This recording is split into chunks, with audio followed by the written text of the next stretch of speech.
Breaking news, ladies and gentlemen. The indigenous group of Jamaica, the Maroons, finally say they're sorry to the Jamaican people for the taking down of slave uprising on behalf of the British colonialists 283 years ago. Greetings, greetings, and salutations to all nation. Ladies and gentlemen, you know I'm Rastafari, soldier of Deep Roots TV.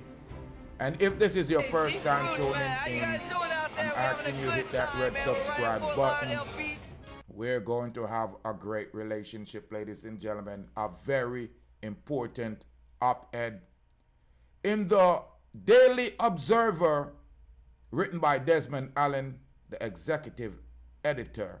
Ladies and gentlemen, a very important article. I must read this. The indigenous groups of Jamaica regrets bloody takedown of slave uprising on behalf of the British colonial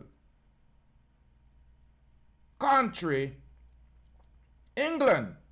Now, if you don't understand that, ladies and gentlemen, the Maroons are apologizing for siding with the British against its own Jamaican brothers 283 years ago.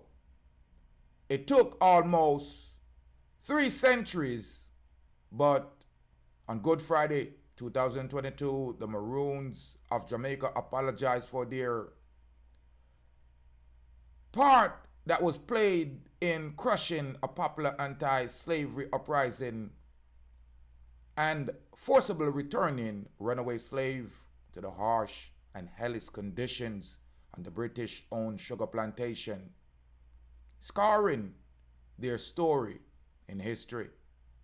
Now, 2 of more known slavery rebellion put down by the British colonial force was in solid support of the Maroons, where they led by the West African slave chief Tacky of St.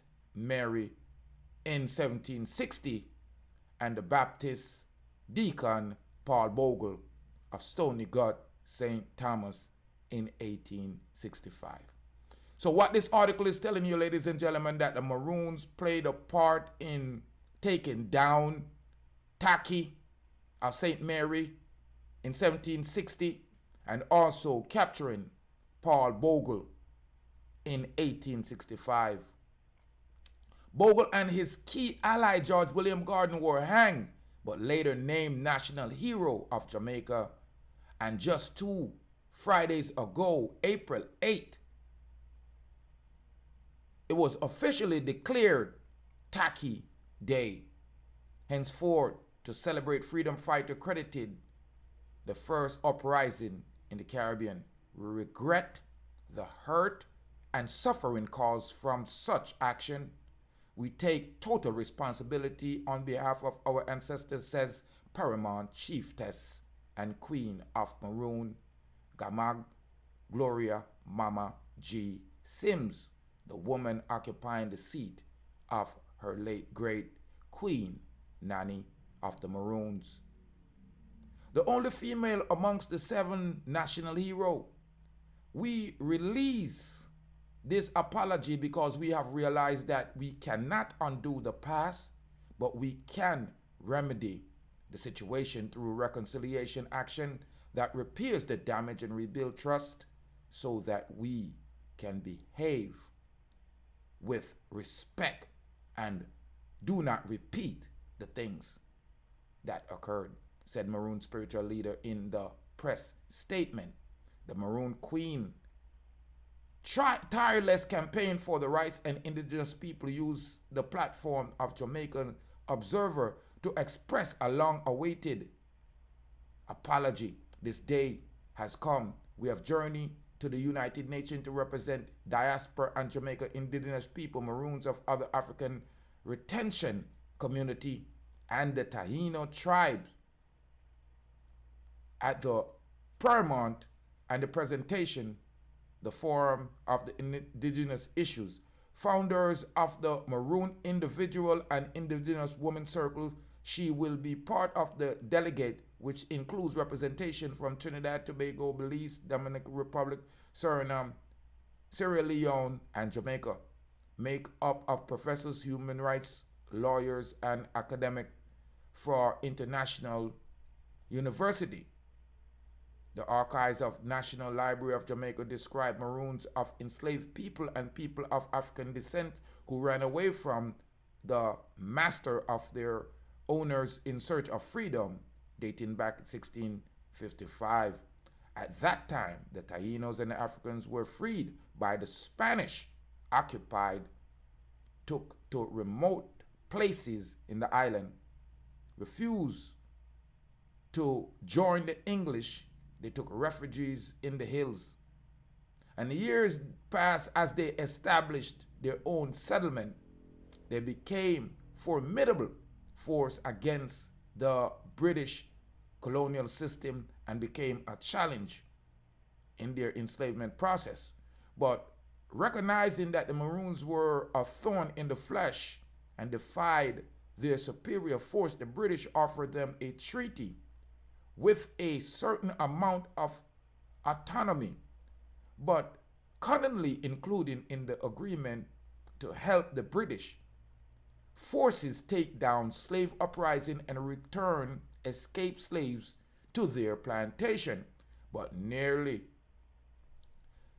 3 centuries later, the Maroons are now apologizing for their part that they took in this organized conspiracy against the Africans that were seeking freeness. Neither the British nor the Maroons had said sorry for their action against the slave until now, the time of Queen Gloria's heartfelt apology on behalf of the Maroons appear to have been prompted by the declaration of Chief Tacky Day on the commemoration signed by the Governor General at the behest of the Cultural Minister, Mrs. Oliver. You know her of Babsy Grange. Ladies and gentlemen, a Jamaican group led by Derek Prince Black X Robinson that has now gone international has been advocating that Chief Tacky be made a national hero, and the commemoration is being regarded as a step nearer to the ultimate Jamaican honor. The Maroon Paramount Chieftain said that she would continue to honor and the sacrifice of the bravery of those who have fought to embrace Tacky Day Declaration, truly benefiting that in this time. It is time for us to bring the spirit of Sankofa to bear, to go back and fetch what is left behind, to restore it in its time to repair and heal. Ladies and gentlemen, that word Sankofa, as she explained, means to go back and get what we have left behind, including our ancestry's honor.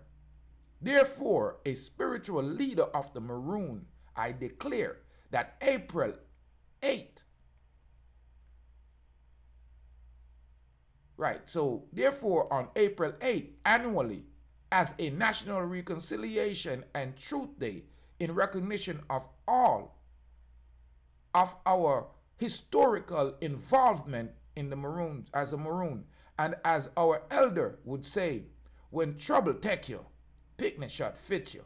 Exactly 262 years ago, this month, Chief Tacky began his short-lived rebellion in St. Mary that was brutally put down by the British with support of the Maroons, but not before catapulting him into the history, who's fought for freedom in Jamaica.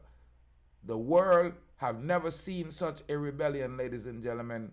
The first black republic, which is Haiti, saw this kind of example and took the example on Easter Monday of April 7th, 1760. Chief Tacky and his followers took march, ladies and gentlemen, on their short-lived rebellion in St. Mary there. It is unfortunate that it took so long for us to be seeing and hearing this, historic moment, to find out that, the Maroons that we look at as great people, which they are, actually took down some great rebellions such as Paul Bogle, and Tacky. Because April 8th was officially declared as Tacky Day. They said we're going to be celebrating and honoring Tacky. And it's another sign of a sellout situation, my people. It's another whole example of our people not, honoring the cause. On Easter Monday, April 7th, 1760, Chief Tacky and his followers launched a fierce but bloody uprising at the claims of the life of white masters and overseers on the frontier plantation, culminating and capturing Port Maria, the parish capital at that time. The rebels were inspired by the first Maroon War that was occurring in the Jamaica in 1728 to 1740, led by Queen Nanny of the Maroons. However, the success of the Maroon War and the signing of the peace treaty thereafter with British eventually helped bring down the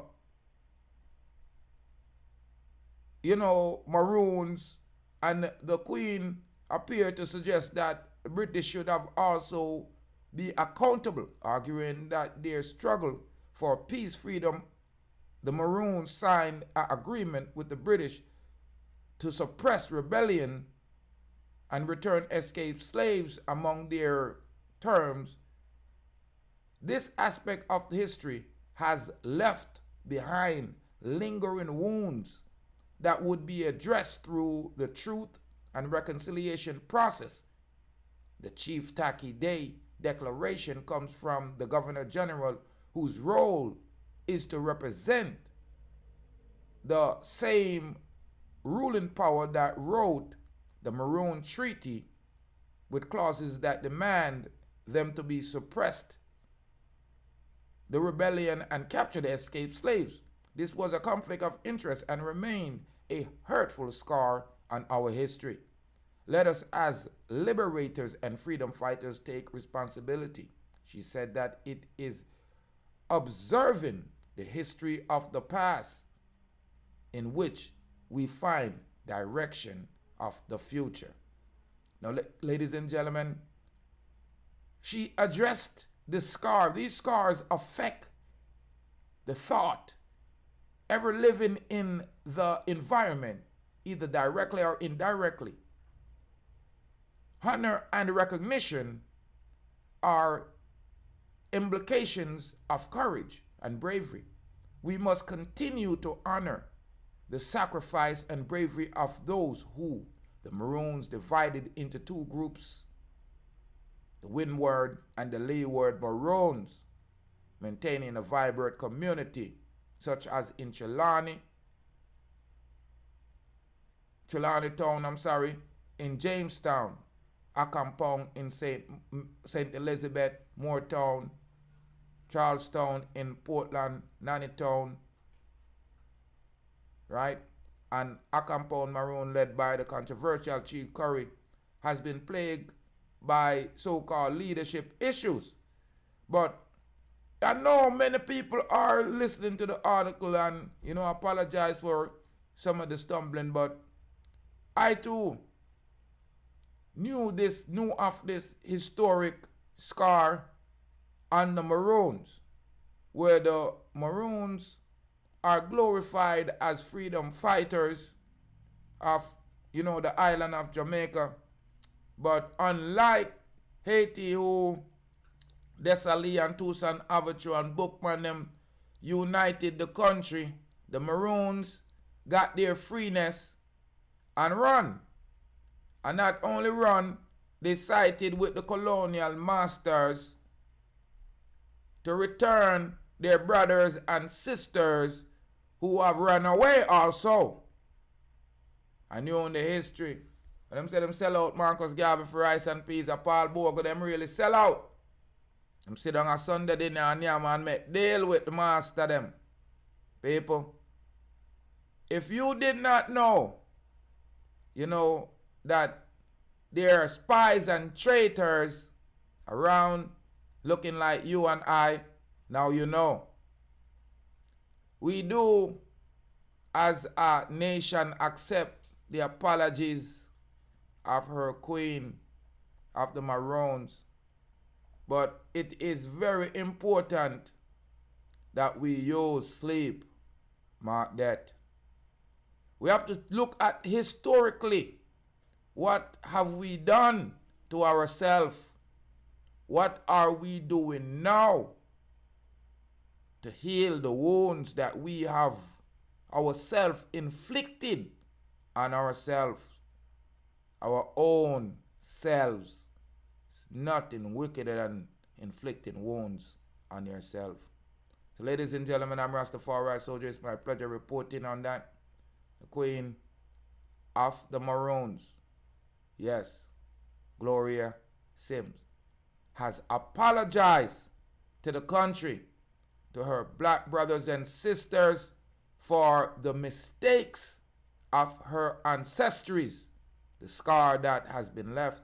Because those who knows the history of Jamaica truly knows that the Maroons side with the British against the rest of the people that were looking their freeness. And them capture Paul Bogle, them kill off Tacky, Sam Sharp. But we all make mistake, ladies and gentlemen. So on behalf of Jamaica right now, we have no choice. And I'm saying, forgiveness is the best medicine. Yaganti. And more life and more joy and more happiness, ladies and gentlemen. Hit that red subscribe button. Share this one for me. If you're new, leave your comment. If you have more to add to the information that was provided, leave your comment. If you didn't know, leave your comment. Just leave your comment for family. Very important. More life, more joy, and more happiness. It's Rastafari Soldier. I wish you the best. Be blessed.